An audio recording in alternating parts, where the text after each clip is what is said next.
à tous et à toutes. Bonjour à toi. C'est moi. J'ai raté le mouvement. À toutes et à tous. Tu vas bien, Jean-Marie? Ça va très bien. Heureux Merci de beaucoup. t'avoir. Elle est à qui ta chemise? Elle est à moi, je l'ai Elle est achetée. à carreaux. Je vole plus, c'est fini.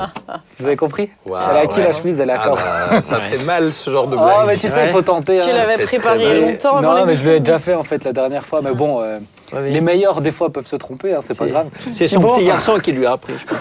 Aïe, aïe, aïe. Thibaut, tu vas bien, Thibaut? J'allais bien avant cette blague, j'allais très Eh ben, bien. il t'en faut peu pour être malheureux, dis Mes donc. oreilles, elles saignent carrément. Tu vas plus bien. Et toi, Joy, salut. Salut, Tu vas bien? ça va. Ça va. Tu as un beau pull. Merci. J'aime bien la couleur.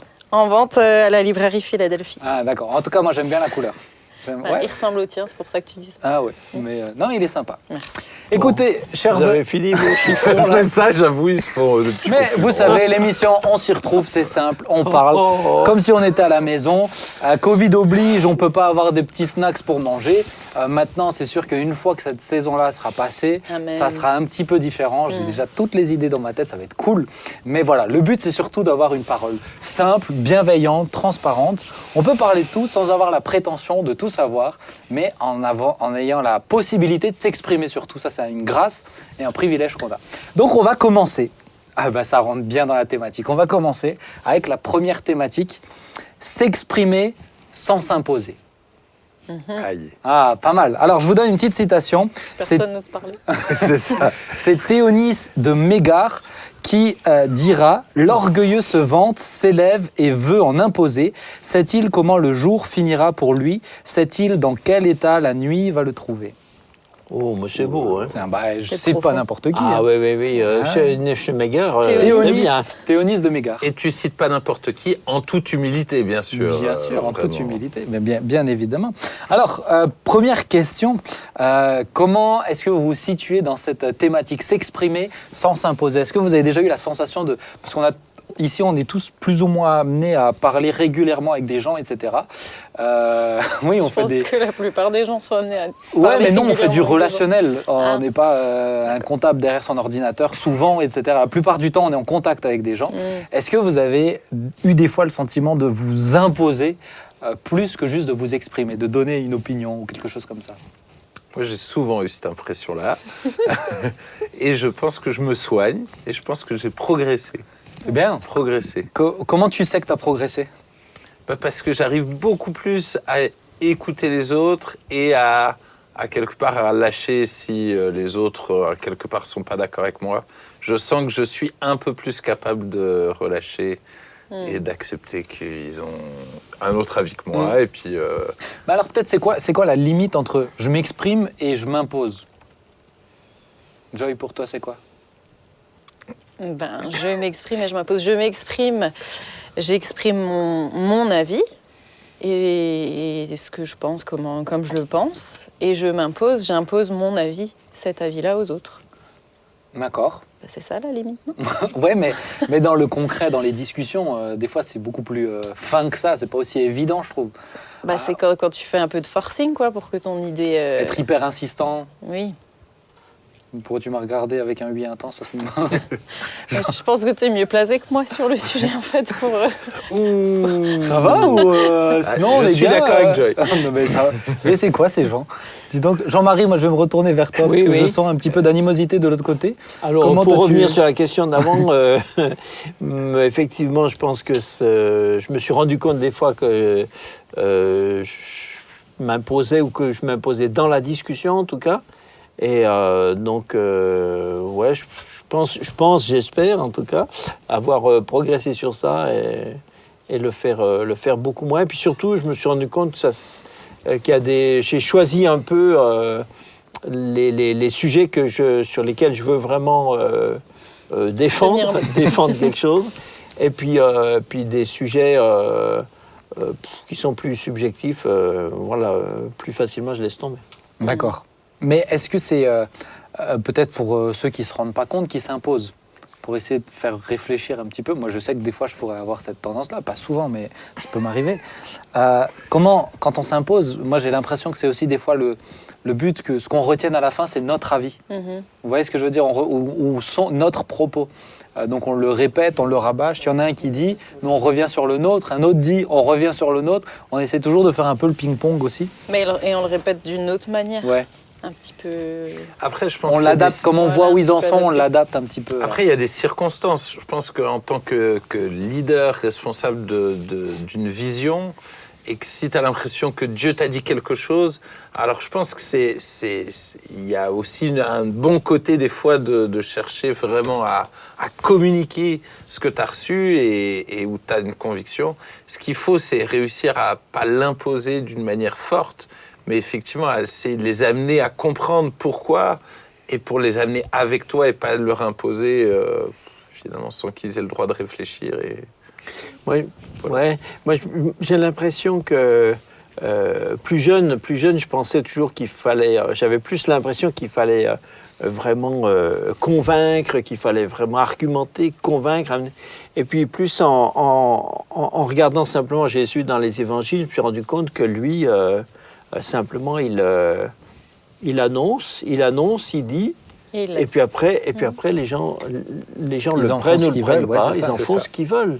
Et faire suivre les gens parce qu'on a créé une pression, parce que d'une façon intellectuellement ou moralement, quoi, on les a obligés.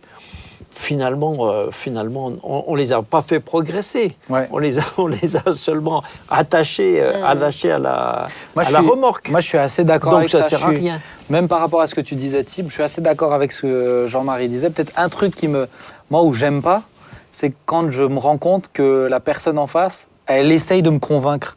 Quand moi, je suis droit dans mes positions, je sais pourquoi, je l'explique, etc. Mais d'essayer vraiment de convaincre pour des fois avoir ce sentiment de ah bah du coup maintenant que tu es convaincu, tu viens avec moi. Moi j'ai plus l'impression d'être forcé qu'autre chose. Par exemple dans des groupes ou dans des discussions où on doit prendre des décisions à plusieurs, bah, si tout le monde a un avis différent du mien, vous n'avez pas besoin d'essayer de me convaincre, ça me convient. Moi si tout le monde est d'accord, on y va, feu. Et puis dans un truc où je suis pas le responsable en charge. Maintenant, même dans les groupes, je dirais, où je suis responsable et je sens que, bon, c'est un peu comme tu disais, il y a des sujets plus ou moins importants à mon cœur. Quand je sens que c'est pas là-dedans, bon, bah, pas de problème. Si vous êtes tous d'accord, on y va. Mais s'il y a des trucs qui sont très importants pour moi, bon, voilà, j'ai entendu vos avis. Mais pour le coup, ça sera pas comme ça. Si vraiment je comprends Thibaut quand il dit je sens qu'il y a une conviction de la part de Dieu, etc. Bon bah Mais ça, ouais. Je la tiens. Oui. Mais même cette notion, moi, me paraît un peu des fois, ça peut être un peu subjectif parce que, d'accord, tu parles, mais ça peut être un peu subjectif. Quand on est persuadé. On peut toujours être persuadé que c'est Dieu qui nous a persuadés. Quoi. Ouais, mais moi je me trompe pas. Non, mais je comprends ce que tu veux dire. Mais de l'autre côté, s'imposer. Quand on pense à quelqu'un qui s'impose, on pense souvent à quelqu'un qui s'impose, j'allais dire presque agressivement, avec le ton autoritaire. Mais il y a des gens qui s'imposent sans jamais ni élever la voix, ni même avoir l'air de forcer. Ouais. Dans des familles, le schéma de la mère abusive, par exemple, etc., sont souvent des personnes qui parlent toujours très doucement, sans jamais ni élever le ton, même sans répéter, mais leur façon d'être, leur façon de dominer sur les gens impose tout ce qu'ils disent. Ouais. Donc c'est une question d'état d'esprit plus que de style. Hein. Bah oui. Mais encore une fois, pour moi, s'exprimer sans s'imposer, c'est je m'exprime, mais j'essaye pas forcément de te convaincre. C'est aussi ça, s'imposer, c'est pas juste on fait ça. J'essaye pas de te convaincre, je respecte que tu puisses avoir un avis différent. Et ça me pose pas de souci pour que la relation elle puisse bien continuer. Alors est-ce que vous avez tous dit que vous avez progressé? Moi je m'inclus dedans aussi. Non mais toi non. J'ai rien à dire. Non mais moi je pense que rien à dire. Je pense que moi, là, t'as pas marqué moi un point. J'ai dû apprendre à m'exprimer pour le coup. Ouais. Donc c'est pas la même chose. Oui. J'ai dû faire le chemin inverse, tu l'autre. C'est ça. Mais où des fois c'est difficile aussi. Apprendre à s'exprimer, moi, ça, je l'ai appris aussi. Et j'ai eu un long moment, enfin, non, j'ai eu une courte période où... Ou du coup, tu t'imposais. Où du coup, on ne sait pas le gérer. Et donc, on s'impose parce qu'on Mais je est suis ou frustré que c'est pas Oui. comme... Et je t'as fais l'effort de l'impression m'exprimer et j'ai l'impression que ça change rien. donc on Voilà, s'impose. si déjà je m'exprime enfin, écoutez-moi, quoi. Ouais. Ouais, c'est ça. Mais il peut y avoir une étape comme ça. Mais est-ce que vous avez des trucs qui vous ont aidé ou des moments où vous avez remarqué, tiens, ça m'a aidé à progresser sur le fait de plus m'imposer? Moi, je pense écouter l'autre d'abord. Ça aide à pas tout de suite venir et sortir son idée. Et puis peut-être déjà, ça peut nous aider à remettre en question notre propre opinion. Donc je trouve que ça peut être une bonne manière de commencer à montrer à l'autre que son avis déjà compte, quoi. Et à l'inverse, des fois, on peut avoir l'impression que on nous écoute juste pour qu'ensuite la personne, elle ait le dernier mot et elle... Non, mais écoutez vraiment, D'accord. sincèrement, pas faire semblant. Des fois, moi j'aime bien tenir compte me rendre compte des avis des gens. Et je me rappelle d'une anecdote, c'était avant que je sois pasteur, je travaillais en milieu hospitalier. Oui, tu étais brancardier. Voilà, et je travaillais surtout au bloc opératoire, je gardais les vannes. Et puis on avait des fois des discussions avec les chirurgiens, les anesthésistes, dans une petite salle où ils buvaient le café. Et c'est arrivé quelquefois que dans la discussion, j'étais là, j'ai pris part à la discussion. Et une fois, j'ai eu la honte de ma vie, parce qu'un des anesthésistes, donc, qui était un des propriétaires de l'établissement, m'a regardé et m'a dit « De toute façon, vous, Jean-Marie, vous avez toujours raison. » J'avais la honte. Ah, ça j'avais pique, la ça, hein. honte. J'avais la honte. Ça fait beaucoup. Et je me suis dit, mais les gens qui me côtoient, j'ai pris conscience. Je me suis dit, les gens qui me côtoient me voient comme ça, comme quelqu'un qui veut toujours avoir raison. Je crois que j'ai plus osé parler pendant un moment. Mais c'était salutaire. C'était salutaire. Ça fait du bien. Je me suis dit, mais lui, il me voit comme ça. Waouh, c'était grave, hein. Mais c'est bien que tu l'aies entendu, en fait. Parce qu'il y a des gens, tu leur dis, ils ne le reçoivent pas vraiment. Donc si ça fait pas d'électrochoc, Mais ça m'a après, piqué, c'est hein. compliqué. Je te crois. Surtout devant tout le monde. Ça, Ah oui. Ah, Bon, ouais. c'était pas une foule, hein, mais c'est pas surtout n'importe qui. Oui, c'est ça. C'est surtout l'image que ça m'a renvoyée de moi. C'est comme si tout d'un coup, je me voyais. Je suis comme ça. On me voit comme ça. Wow. Toi, Thibaut, tu as eu des petits moments ou des prises de conscience qui t'ont Ah ouais, aidé moi à- j'en ai eu plusieurs des comme ça. La notion d'avoir raison, tout ça, je me suis tellement de fois battu pour avoir raison. Et je me suis rendu compte qu'à part amener des problèmes, Ça sert à rien. ça sert à rien. Et donc maintenant, à la limite, presque j'ai raison ou pas. Alors je fais des rechutes encore des fois, malheureusement. Mais globalement, je vois avec ma femme, sincèrement, aujourd'hui, je m'en fiche d'avoir raison ou pas. L'essentiel, c'est la bonne ambiance, c'est qu'on avance dans la bonne direction. Et je pense que Joy dit, j'écoute, et le fait d'écouter, ça m'oblige à prendre du recul sur ce que moi je crois. Et puis moi, je suis un fonceur, et ça se voit en fait. Quand je suis convaincu d'une chose, On le mon confirme. visage se transforme en fait. Mais vraiment. Et ça, je le savais pas. Je l'ai découvert après plusieurs années. Non, mais chez toi, Et, Thibaut, c'est impressionnant. Je connais pas quelqu'un où c'est aussi visible Aussi marqué. Ah ouais. que chez toi. Dès le moment où t'es... Oui, papa, tu... T'acceptes? On dirait Louis de Funès qui fait des On a bruits. quelqu'un qui s'est invité sur le plateau qui nous fait des petits bruits, si jamais. Donc voilà. On avait réussi à l'oublier. Quelqu'un de très conscient Ouais, et ouais. concerné par Ouais, le ouais. sujet. Ouais. Quelqu'un qui me ressemble aussi à ce niveau-là. Ouais. Je veux dire qu'il y a aussi Il s'est besoin de faire des invité, progrès, monsieur Peter Schmitt. Il s'est invité. Donc, Père. en tout cas, on avait... maintenant, j'ai perdu ce que j'étais en train de dire. Non, il disait que c'est très Oui, marqué mais quand ça, il change Ça de se voit. quand il a une Chez toi, opinion. c'est impressionnant.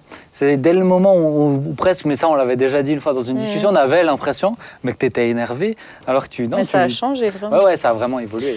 Mais moi, ça me fait penser à une statistique que j'avais entendue quand j'étais étudiante, il y a fort longtemps, où le prof nous disait que en fait, le désir le plus profond de l'homme, a priori, c'est d'avoir raison. C'est ce que l'être humain, désire le plus, c'est avoir raison. L'homme H, avec un grand H. Non, l'homme masculin. L'homme ou l'homme masculin? Non, c'est avec un grand L'humanité. H. Ah, l'humanité. Avoir Bon. raison. Ça C'est nous un dédouane des la désirs moitié les de la plus faute. profonds, quand ouais. Mais c'est pour ça que je pense que c'est important d'apprendre à s'exprimer et plus à partager. Moi, je sais que j'apprécie aujourd'hui beaucoup plus le partage. D'être comme une émission comme celle-ci. Moi, ça me dérange pas du tout qu'il y ait des avis qui divergent, etc. Je trouve que c'est génial. C'est génial. Un jour, j'ai eu quelqu'un qui m'a demandé, suite aux premières émissions, mais on voulait juste savoir, je voulais juste savoir si les chroniqueurs, c'était au tout début, quand il y avait que des pasteurs qui étaient là, si tu les faisais venir en tant que pasteur ou en tant que personne. Parce qu'il y a des choses qu'ils ont dit où je ne suis pas d'accord avec eux. J'ai dit, mais qu'ils soient pasteurs ou que ce Mais soit ça ne change rien. tu as le droit de ne C'est pas la être même d'accord, personne, c'est ouais. bien, Ouais. ils ne sont pas là pour imposer un avis, on est là pour partager. Et moi, c'est ça que je trouve génial, en fait, dans le partage. On apprend tellement plus que quand on donne juste un avis, on retire beaucoup moins, et je suis d'accord avec vous, on retire beaucoup moins de ce que les autres, en fait, peuvent apporter et mettre comme pierre à l'édifice, quoi. Et puis le pasteur, il est dans une personne, hein. Il Oui. n'est pas l'un ou l'autre, Ouais, mais- suivant mais- les heures. Hein. Ouais, mais tu vois, je pense qu'il y a... Et dans nos milieux, je pense, des fois, il y a un peu une sacralisation De ce que dit le pasteur. de ce que dit le pasteur. Bah Et je trouve que c'est intéressant. Moi, j'ai trouvé ce commentaire hyper intéressant. Et une émission comme ça a tout son sens aussi pour comprendre que le partage, finalement, qu'on soit des fois d'accord ou pas d'accord, c'est plus précieux que juste voilà ce que c'est, voilà ce qu'il faut croire. Parce que dans le partage, il y a peut-être eu des choses par-ci, des choses par-là qui sont sorties et qui sont Des tout aussi richesses. précieuses. Mais- Ouais, des richesses. Mais c'est vrai quand même aussi que ça dépend des sujets. Hein. Ah Il y a ouais, des sujets où facilement on accorde aux autres le droit de penser autrement. Hein. Oui. Mais il y a Faut des avoir fois, raison. mais il y a des fois des sujets où Quand On veut ça pas nous lâcher. touche, des sujets où on a des convictions Ouais, vraiment d'accord. à fond. Ben, on l'a senti chez toi quand tu as parlé. Dernièrement, tu as fait une prédication sur le créationnisme, sur Adam et Ève, et Oui. tu as abordé la thématique du créationnisme, etc. Oui. Bon, on sent que chez toi, c'est dans ton cœur. Il y avait un côté militant là. Ah, et c'est bien aussi, il faut avoir des Ah convictions. bah oui, oui. Je oui. pense s'exprimer, c'est aussi. Ah mais moi avoir j'ai des convictions, mais après je respecte les autres. J'admets que les gens peuvent se tromper. Ben Hein. ouais, on est tous d'accord sur ça. j'attendais le moment où tu allais Ah la oui, sortir. bien celle-là. sûr, j'étais C'est la obligé. sienne, celle-là. Hein. On J'étais est obligé. tous d'accord sur ce fait. Ah ouais. Mais en tout cas, je trouve que c'est important, c'est bien de l'aborder comme ça aussi, de se rendre compte que partager, c'est pas juste s'imposer, c'est bien plus riche que ça, je trouve. Donc que Dieu nous aide. Hein, Continuer de progresser. Ah ouais, j'allais dire, on a bien progressé, mais il y a encore une belle phase de progression, chez certains plus que chez d'autres. Oui, c'est vrai, Ben. Mais tu vois, je sais pas comment le prendre. mais non, mais moi je trouve ça. Que Dieu vous aide, oui. Ouais, je trouve ça beau. Je trouve ça très beau. Et que Dieu t'aide dans tout domaine, ma chère Johanna. Non, je plaisante. Non, mais moi, je vais pas revenir dessus. Mais J'ai bien compris. c'est vrai qu'il y a des phases quand on apprend. Et... Ouais. Et de ne pas être frustré, de trouver un équilibre comme ça. On va avancer parce que le temps passe. Avec vous, on est bien. Hein. Le temps passe et on va passer à une deuxième chronique. Et alors, c'est quelqu'un qui est très cher à mon cœur. C'est Sophie qui nous rejoint. Hello Sophie. Hello, hello. Bonjour. Hello. Bonjour. Bonjour. Hello Sophie. Est-ce que tu vas bien? Très bien, merci. Bon, on est ravis, je suis particulièrement ravi de t'avoir sur le plateau. Pour ceux qui ne te connaissent pas, Sophie, c'était la psychiatre qui m'a suivi pendant un bout de temps dans ma maladie. Hein. Elle m'a accompagné, elle a cheminé avec moi, elle m'a supporté.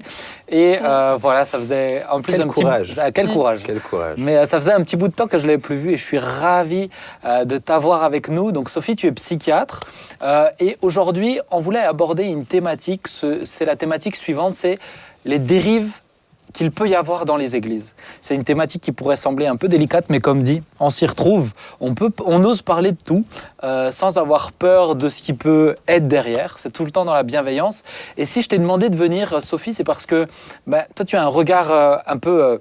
je dirais, extérieur avec ces schémas et ces mécanismes qu'il pourrait y avoir. Et surtout, je sais que tu as déjà dû suivre des personnes qui se sont retrouvées dans des églises avec des dérives et malheureusement, il y a eu des conséquences derrière. Donc, j'aurais voulu avoir un petit peu un échange avec toi, un échange et quelques questions. Alors, ma première question, Sophie, c'est dans l'accompagnement que tu fais, as-tu déjà effectué... Alors, pardon, je relisais mes questions en même temps que je t'écoutais. Je disais que tu as déjà eu des témoignages. Est-ce que tu aurais un témoignage qui te vient, bien sûr sans citer de nom, etc., mais un exemple pour qu'on comprenne un petit peu de quoi on voudrait parler aujourd'hui?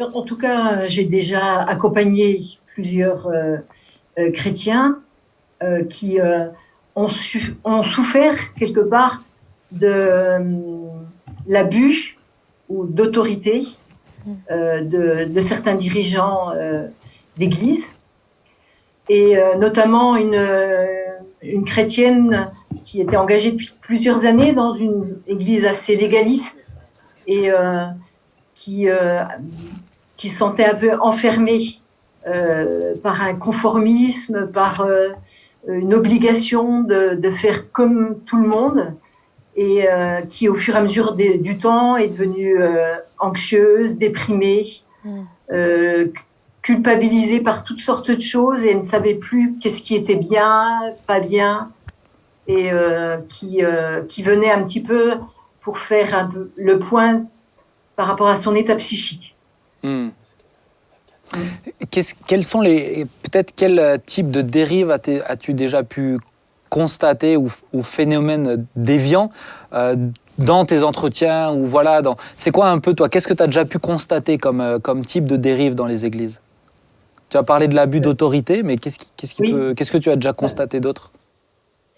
C'est surtout la perte de liberté psychique, de penser par soi-même, de subir une pensée unique, on peut dire comme ça, de se conformer au groupe, et qu'on impose des comportements plutôt qu'une façon de penser. D'accord. Donc, ouais. Si je suis très claire, mais donne-nous un exemple. Ouais. Je pense que quand on se convertit, on doit trouver ça. La personne qui nous accompagne, que ce soit un leader, un responsable, doit nous amener à nous approcher de Dieu, à avoir une relation personnelle avec Dieu. Et parfois, alors peut-être pour bien faire, parce que le responsable sent que la personne est pas capable de penser par soi-même, va penser à sa place, ou va lui suggérer qu'elle devrait faire des choses, et que c'est pas sa propre pensée, et elle a l'impression de perdre une liberté personnelle. Ça, pour toi, toi, en tant que psychiatre, tu vois ça comme de l'abus d'autorité? L'abus d'autorité, ça serait d'imposer des choses que la personne n'est pas pleinement convaincue dans son cœur de faire, et elle le fait pour plaire à l'autre, parce qu'elle se sent inférieure et parce qu'elle sent l'autre supérieur, et que la personne supérieure a forcément raison. Tu parlais tout à l'heure de s'imposer. L'autre s'impose dans sa façon de voir les choses, et oblige la personne à penser de la même façon que lui.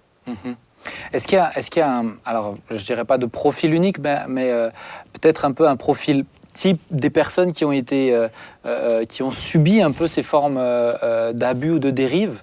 Est-ce que tu retrouves des choses un peu systématiques?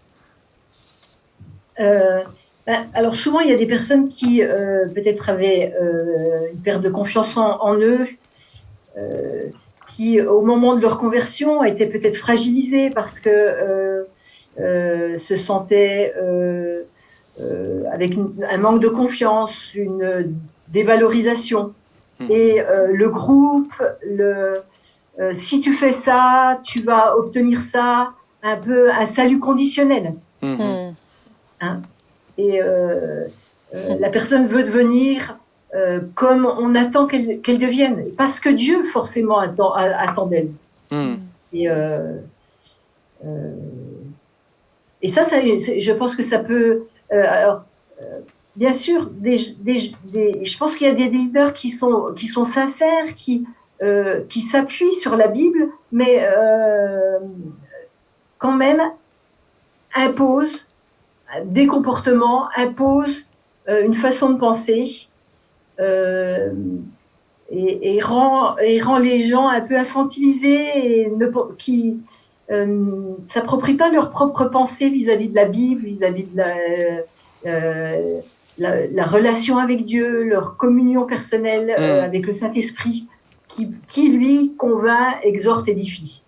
Et ne s'impose pas. Ouais, c'est hyper intéressant ce que tu dis. Ça me fait penser à une des émissions où on parlait de la philosophie, et le constat, c'est que pendant longtemps, on a juste dit, pour certains, c'est mal, mais le but, c'est plus d'outiller, en fait, d'outiller sur comment comprendre la philosophie. Et des fois, je pense que c'est aussi plus facile de dire ça c'est bien, ça c'est mal, plutôt que de leur faire ouvrir la Bible, étudier la Bible, apprendre à réfléchir. Est-ce que quelqu'un qui subit des déviances ou des dérives peut en prendre conscience? Ou est-ce que c'est pas possible? Il est enfermé dans son psyché, dans un raisonnement, dans une façon de penser qui lui permet pas à lui, sans un regard extérieur, de réaliser. Ou est-ce que c'est possible? Et si c'est possible, quels seraient les éléments en fait qui pourraient l'aider à être attentif à cela? Alors, heureusement que tout le monde ne perd pas son libre arbitre et sa capacité de penser et de prendre conscience que le système peut devenir abusif et que émettre une opinion n'est plus possible, que dès qu'on a un avis un peu différent, ça devient de la critique, qu'on se différencie du groupe, donc on n'est plus conforme. Et les gens commencent à peut-être justement s'angoisser, à perdre leur paix intérieure, avoir le sentiment qu'on devient coupable et qu'on perd une sérénité. Donc il y a des gens comme ça qui ont eu cette démarche de se dire mais est-ce que ça vient de moi? Est-ce que ça vient de la pensée qui m'est imposée? Est-ce que vraiment Dieu veut que je fonctionne comme ça? Est-ce que ce qu'on m'impose, est-ce que ça vient vraiment de la Bible ou ça vient de la personne qui prend autorité sur moi? Et à partir de ce moment-là, quelqu'un qui en prend conscience ou qui a alerté, qu'est-ce qu'il devrait faire? Quel conseil tu aurais envie de donner? Je pense qu'il faut qu'il puisse peut-être parler à d'autres responsables, peut-être partager. Même, il y a plusieurs églises en France. Je pense qu'on peut parler à d'autres pasteurs et pouvoir interroger, est-ce que c'est normal qu'on m'impose ma façon de m'habiller, ma façon de manger, ma façon est-ce que j'ai le droit d'acheter une maison? Vous voyez, parce qu'il y a des gens qui ont pu, sous prétexte de penser plaire à Dieu, on plaît à des hommes et ont écouté, oui, je ne peux pas m'habiller comme je le veux, je dois vendre ma maison puis vivre en appartement parce que Dieu ne le permet pas, et perdre complètement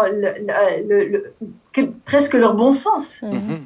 Là, on pourrait parler presque de dérive sectaire, alors, à ce moment-là.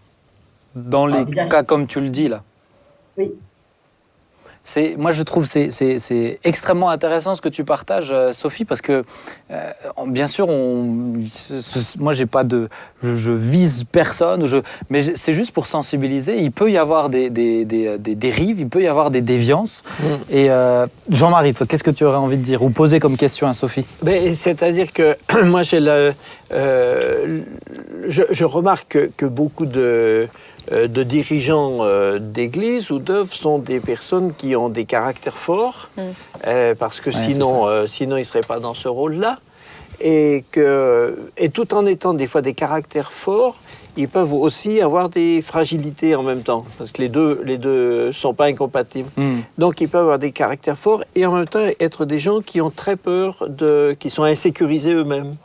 Donc, comme ils sont insécurisés, ils craignent toujours que les gens ne soient pas d'accord avec eux, et ils craignent pour eux, ils craignent que s'ils ne font pas comme ça, ils vont repartir dans les errements du péché, enfin bon, voilà. Et donc parce qu'ils craignent pour eux-mêmes, pour leur rôle, pour leur statut, pour les gens, pour tout. Donc finalement, ils créent partout des barrières, ils créent des trucs, et ils construisent des murs finalement autour de l'Église, autour des gens, autour de tout ça. Et c'est pour ça que c'est un peu difficile. Je trouve souvent les dictateurs dans le monde, je veux dire, les dictateurs étaient souvent des gens qui avaient des personnalités, des grandes faiblesses de personnalité. Et c'est parce qu'ils étaient très faibles qu'ils sont devenus très durs. Enfin, je ne sais pas, est-ce que je ne veux pas Vas-y, pose ta question. Oui, mais je dirais, comment est-ce qu'on peut aider l'Église, les gens, le rapport entre les dirigeants et les dirigeants et les gens qui j'allais dire les patients, les ouailles, les chrétiens, les ouailles, les fidèles de l'Assemblée. Les ouailles. Parce que je regardais Sophie. Tu as compris sa question, Sophie, ou il faut que je te la reformule? Moi, je l'ai compris. On pourrait comprendre que c'est pas. Je ne sais pas qui est le patient, si c'est les leaders, si c'est... Oui, c'est ça. Mais je pense que c'est important au niveau de la prévention, dans les écoles bibliques, déjà d'enseigner aux futurs leaders, de faire attention qu'ils ne sont pas le sauveur, que Christ est sauveur, et qu'ils ne doivent pas se substituer au salut de Dieu, et que s'ils se consacrent aux gens, il ne faut pas qu'ils s'imposent dans leurs pensées et qu'ils se substituent à leur libre arbitre, à leur autonomie de pensée, et de les amener vraiment à une autonomie d'apprendre à lire la Bible, d'apprendre à écouter le Saint-Esprit. À en faire des disciples. Voilà, les disciples de Christ. De Christ, pas d'eux-mêmes. C'était ce que je voulais dire, c'est ça. Mais est-ce que Sophie, c'est hyper intéressant ce que tu disais, Jean-Marie, est-ce que des fois tu ne retrouves pas aussi une grande distance entre les fidèles de l'Église et peut-être certains responsables, et c'est cette distance aussi qui met beaucoup de poids dans leurs paroles, etc. Un peu ce côté inaccessible, inatteignable qui mystifie, ouais. Est-ce que justement c'est pas ça aide pas justement à ces difficultés-là? Bien sûr, parce que forcément le leader, on peut l'idéaliser. Il est comme Christ. C'est ça. Parfois les gens font une confusion. Et tout ce qui est dit par le pasteur peut s'assimiler à des paroles de Christ. Et c'est là le danger. Et d'où l'importance pour le leader effectivement d'être proche des gens, d'admettre avec humilité qu'il a des faiblesses et des qualités, et qu'il est un homme comme les autres, et que sa parole n'est pas parole d'évangile. Yes. Et l'importance du travail d'équipe aussi.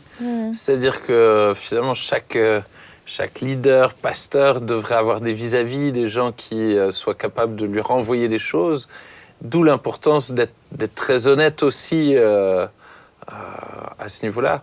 Moi, en tout cas, j'ai fait une expérience où moi-même, je me suis rendu compte que je pouvais mettre la pression aux gens, et de ce que j'aurais jamais imaginé de moi, en fait. Mais à force de vouloir tellement amener les gens à progresser, finalement, de mettre une pression qui n'est pas juste, et finalement, au lieu de faire confiance à Dieu et de libérer les gens, tu essayes d'en faire des disciples de force. Et Dieu merci, on m'a aidé à progresser. Mais c'est vrai que je pense que les responsables, les pasteurs, des fois, ne réalisent plus à quel point ils sont regardés et écoutés des fois d'une manière très stricte. Et on doit être hyper vigilant dans ce qu'on dit et dans ce qu'on fait. Mais moi, c'est ce que j'allais dire. En fait, je crois que parfois, il y a des gens qui viennent aussi, j'imagine, vous demander des conseils. Et ils attendent presque une réponse, une direction très claire, parce que ça les rassurerait, parce que ça leur permettrait de réussir à décider là où eux n'arrivent pas. Et que peut-être parfois ça peut donner au pasteur lui-même, mettre la pression au pasteur lui-même, de garder le recul, de dire non, là c'est pas à moi de décider, c'est une décision que tu dois prendre. Et ça peut être même flatteur qu'on vienne te voir, te demander un conseil, parce que vraiment, si on accordait aux gens qui viennent tout ce qu'ils attendent de nous, on se positionnerait sur tous les domaines de leur vie. Et c'est là où je pense qu'il faut, et je te rejoins, avoir le recul et dire non, ça c'est pas de mon ressort. Et puis moi je sais que même j'ai des gens sur des questions très théologiques, très bibliques, qui viennent me voir en se disant mais qu'est-ce qui est juste? Je leur dis mais qu'est-ce que la Bible dit? Je commence d'abord par ça. Et j'ai jamais quelqu'un qui m'a dit voilà les versets qui en parlent. Tout le monde m'a dit mais non, on vient de voir toi.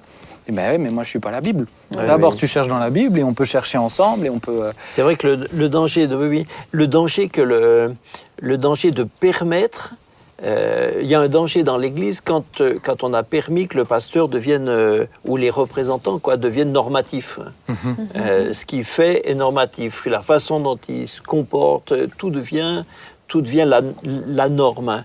Et là, il y a un danger.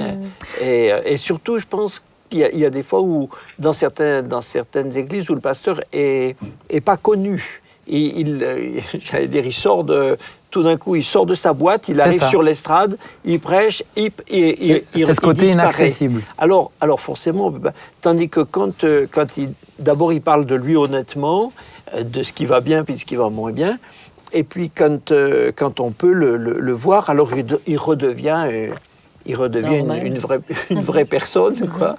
Mais et moi, donc, tu sais, moi, c'est moins dangereux. quelque chose qui m'aide beaucoup à comprendre ça, et notamment depuis que j'avais fait cette série sur l'Église véritable et employé cette image du corps, c'est que le pasteur ou le responsable n'est juste qu'une partie du corps. Mais rien de plus. Oui. C'est pas le corps. Et il n'a pas plus d'importance qu'une autre partie du corps. Et ça permet aussi de relativiser. Mais je sais qu'un jour, tu avais raconté une histoire, peut-être si tu veux bien raconter cette anecdote, d'un pasteur qui se plaignait tout le temps que dans l'assemblée où tu étais, on ne venait pas prier le matin. Oui, c'était plutôt... à la réunion, il avait remarqué que beaucoup de gens venaient très, très en retard. Alors, il y en a qui sont arrivés une demi-heure en retard, un quart d'heure en retard, 5 minutes en retard. Lui, il est arrivé 1 minute en retard. Et après, il a grondé tous ceux qui avaient en retard. Alors, quelqu'un lui a dit, oui, mais attendez, vous, pasteur, vous êtes aussi arrivé avec 1 minute de retard. Il dit, oui, mais c'est 1 minute. Mais un jour, il n'y en a pas un que tu allais réveiller tôt le matin. Oh, alors ça c'est pire. C'était un pasteur qui, en fait, il n'était pas pasteur à ce moment-là, et il était dans une église où le dirigeant était très, comment dire, comme ça, en mettre les gens sous pression. Oui, faut venir à toutes les réunions, il faut arriver à l'heure, etc. Et le soir, il faut être bien réveillé pendant la réunion. Et or, il y a des gens, quand les réunions se terminent tard, puis des gens qui commencent leur boulot à 4 heures du matin, évidemment, pendant la réunion, ils ont les paupières lourdes. Hein. Ouais. Alors, lui, il en avait un peu assez que le pasteur les traite un peu durement. Et alors, un matin, avant d'aller au boulot, il est passé chez son pasteur. Il a sonné chez le pasteur. Pour le réveiller. Oui, à 5 heures. Il sonne chez lui. Je pense que ça devait être 5 heures. Et il a sonné. Alors, bien sûr, l'autre n'est pas arrivé. Tu vois. Alors, il a ressonné jusqu'à ce que le pasteur arrive. Alors, finalement, le pasteur est arrivé en peignoir, les cheveux droits sur la tête. Et il lui dit, qu'est-ce qui se passe? Alors, il a fait un peu la comédie, il dit « Ah, bonjour, pasteur. Oh, mais peut-être je vous réveille. Oh, excusez-moi. Oh, désolé, parce que vous comprenez, nous, comme on travaille.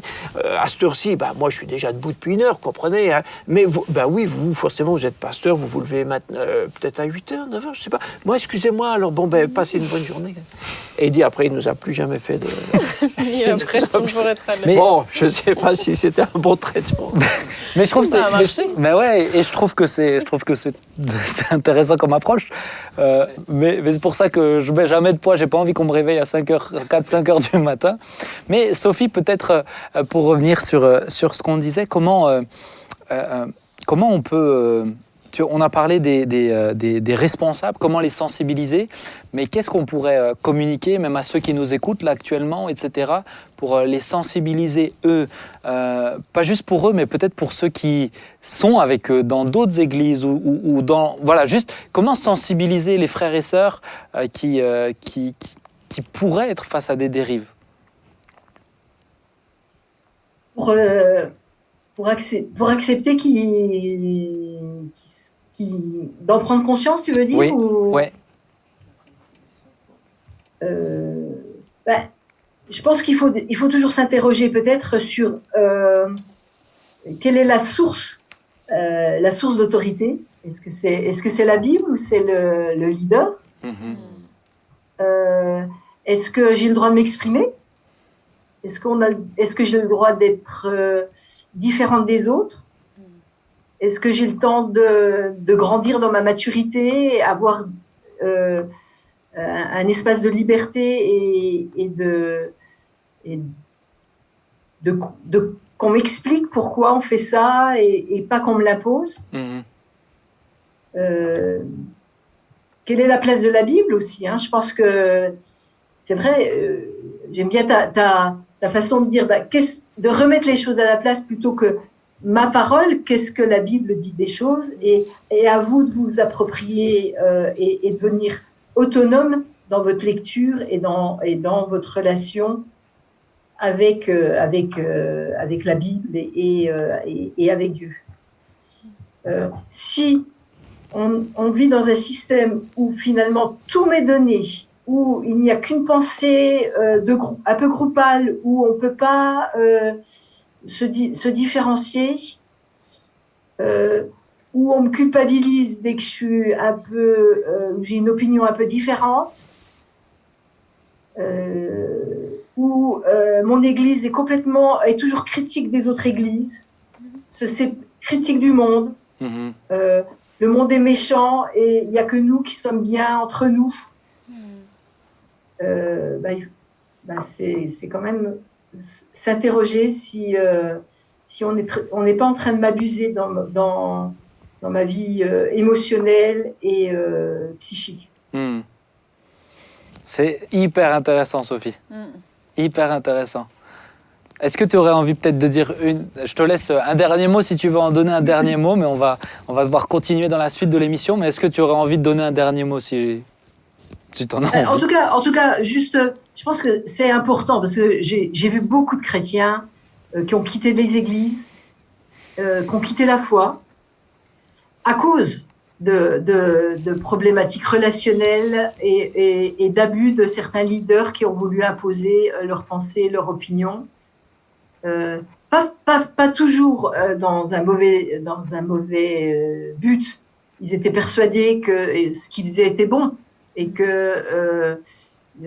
qu'ils sauvaient les gens. Mais ils l'ont fait sous forme d'abus. Les gens sont partis, ont perdu la foi. Et c'est ça qui est dramatique. Ayons l'humilité de se dire que c'est l'Église de Christ, qu'on ne pense pas à la place des autres, mais qu'on les amène à Christ. Et qu'on les amène vraiment à cette liberté psychique, le renouvellement de notre intelligence. Hein, c'est pas le leader qui renouvelle notre intelligence, c'est la Bible qui renouvelle notre intelligence. D'amener les gens à la maturité. Moi, je travaille beaucoup sur les gens se renouvellent effectivement dans leur vie émotionnelle, qu'ils ne soient pas ni esclaves de leur passé, mais grandissent dans leur maturité en Christ, vraiment en pleine liberté. En pleine liberté. Yes. Et tu as dit quelque chose de très important aussi, Sophie, c'est même si quelqu'un est passé par ça, il y a d'autres églises aussi. Toutes les églises ne sont pas déviantes, n'ont pas de dérive, et on peut se reconstruire derrière, on peut continuer à avoir part à l'église aussi. Voilà, pas confondre, Dieu n'est pas abusif. C'est ça. Dieu nous aime, il veut notre plein épanouissement, il prend soin de nous. Ouais, à fond. Et, pour qu'on grandisse et en bonne santé. À fond. Et quand on a été abusé, eh bien, c'est par un système. Il ne faut pas perdre la foi. Au contraire, il faut retrouver une relation privilégiée avec Dieu qui va nous reconstruire, qui va rétablir une relation vraiment de confiance, de retrouver de l'estime de soi et voilà, pas confondre le système et Dieu. Dieu est un Dieu d'amour, de grâce. Amen. Et ça c'est essentiel. Et je pense qu'il y a des chrétiens, heureusement, qui se sont reconstruits en s'appuyant sur Dieu, en redécouvrant un Dieu de grâce, d'amour, qui prend soin d'eux. Ouais. Yes. C'est magnifique, Sophie. Sophie, comment mieux terminer que ça? Je sens qu'il y aurait encore plein d'autres choses, mais j'aimerais qu'on continue sur cette dernière thématique qui est liée. Je veux juste te dire merci beaucoup pour ton temps. Il est ô combien précieux, tu es très chargé, mais tu as accepté de consacrer ce temps, donc merci beaucoup, Sophie. Merci beaucoup. Que Dieu te bénisse. Ciao, ciao. Moi aussi, au plaisir. Ciao, ciao. Au revoir. Au revoir. Ben, je peux dire encore un petit mot. sur ce sujet, parce qu'après, je sais que tu vas passer à autre chose. Non, ben on est en lien. Ah bon, d'accord. On est en lien. Mais moi, un verset qui m'a... mais j'ai oublié de regarder la référence, donc je ne la sais plus. C'est Paul dit que personne ne soit jugé comme s'ingérant dans les affaires des autres. Et je trouve ça, rien que cette expression pose, je trouve, une limite, un cadre aux limites de toute fonction de leader dans l'Église. Dès qu'un pasteur s'occupe rentre dans le périmètre de la vie personnelle, privée des gens, c'est intrusif. Et ça serait quand même dramatique et paradoxal que Christ, qui est venu pour libérer les captifs, et que l'Église devienne carcérale. C'est quand même horrible comme idée. Ouais. Mais on peut discuter avec quelqu'un, donner un avis, etc. Mais il faut être très attentif que notre avis peut vite devenir normatif, il peut vite devenir, du coup, il peut devenir impérieux sans qu'on l'ait voulu. Donc, on ne peut pas. Notre rôle, c'est de ne pas rentrer dans la sphère privée des gens. Même déjà dans la sphère spirituelle, on n'a déjà pas à imposer. Mais oui, bien sûr. Donc, à plus forte raison, encore moins dans leur vie de famille, dans les couples, etc. Et je pense que dès le moment où quelqu'un est conscient que sa parole a du poids, il faut qu'il la manie avec d'autant plus de vigilance aussi. Qu'elle devienne pas... C'est sûr. Ah, c'est une responsabilité. Ouais, Il faut la manier avec d'autant plus de vigilance. Moi, je sais qu'on m'a déjà dit, il faudrait que tu dises ça sur les strates, etc. Mais jamais de la vie. Jamais de la vie. C'est pas mon rôle de dire aux gens telle ou telle chose qui déjà me semble pas juste et surtout qui leur met un poids sur les épaules. Mais peut-être juste une chose, et puisqu'on ne l'a pas dit avec Sophie, c'est que là on a souvent parlé de la relation, et c'est juste, entre les responsables, j'aime pas trop le mot leader, les responsables ou les bergers, et le reste des frères et sœurs de l'Église. Mais il peut y avoir aussi des déviances en dehors des responsables, entre les frères et sœurs. Absolument, oui. Et ce que Sophie a partagé là, de qu'est-ce qui est la parole d'autorité, est-ce que c'est la Bible, est-ce que c'est le Seigneur, ou est-ce que c'est une personne, toutes ces questions sont légitimes, même dans un cas comme celui-ci. Et entre parents et enfants, dans l'éducation chrétienne, effectivement, à différentes sphères. Moi, une chose qui m'a marqué, si je peux me permettre, c'est ce que Jean-Marie a dit, c'est la notion de la peur, qu'un leader, souvent il a peur. Il a eu une mauvaise expérience, il a peur que ça se reproduise et il devient abusif. Et de voir finalement l'importance pour tous les responsables, les gens en responsabilité, l'importance de pardonner, de relâcher entre les mains de Dieu et de refaire confiance à zéro et de ne pas essayer finalement de tout cadrer pour qu'il n'y ait pas de problème. Ça, c'est vraiment dangereux. À partir du moment où on a peur qu'il y ait une déviance, une dérive, on va essayer finalement de tout contrôler et on ne fait plus confiance à Dieu. Et c'est tellement... Enfin, on l'a vu, on a vu des gens tellement brisés aussi par des fonctionnements comme ça. On les a mis dans des systèmes. Malheureusement, mais il y a eu des excès dramatiques qui sont allés qui sont quand même... qui sont rares. Alors là, on parle des problèmes, donc c'est bien, il faut parler des problèmes. Maintenant, très honnêtement, même si ou là, il y a des fois des loupés, et qui peuvent être graves, et quelquefois des excès. Globalement, je connais quand même beaucoup d'églises évangéliques ou d'œuvres évangéliques qui sont... qui fonctionnent à ce niveau-là, qui fonctionnent d'une manière saine. Et très équilibrée. Voilà. Mais malheureusement, quand il y a quelque part quelque chose qui est vraiment outré et qui dysfonctionne, évidemment ça.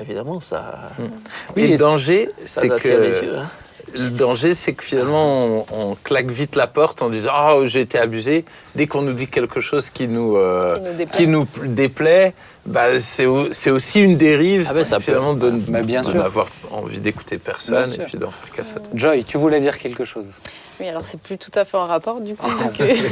Non, mais comme tu parlais de la peur, parfois peur à cause des expériences précédentes, je pense qu'il y a aussi peut-être pour certaines personnes, la peur de ce qu'on ne connaît pas. En fait, au début, tu parlais de la philosophie. Et c'est vrai que souvent, il y a des années quand même, on entendait qu'il faut faire attention et tout, mais parce qu'on a peur de ce qu'on ne connaît pas.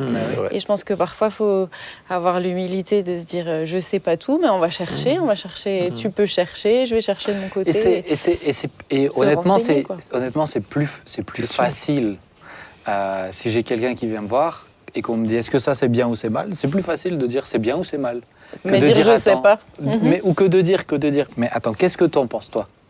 Où est-ce que t'en es? Viens, on réfléchit ensemble.